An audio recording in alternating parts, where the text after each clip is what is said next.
Ooh, look at that little cutie. Growing some little leaves right down in there. Yeah. Had some die off, but it's getting acclimated. I cut this off of somebody's plant somewhere. Don't really know what it is, but I thought it was pretty, so yeah. That back there has another one of the little cuttings back in there. And thanks to Tanner, the Serpa Squad guy, for inspiring me to do some of this.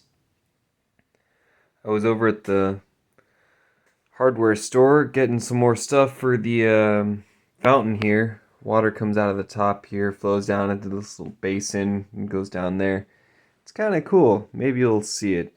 But that's not what I wanted to show you. While I was at the hardware store, I saw something really, really cool. Look at this. Like, wow.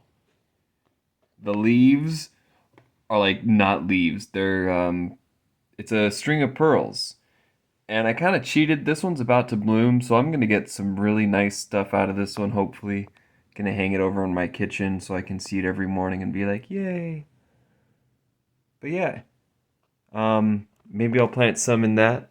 I don't know. Kind of want to put that into like a terrarium at some point, maybe one of the really tall ones. Yeah, let me know what you think I should do. All right. Peace out.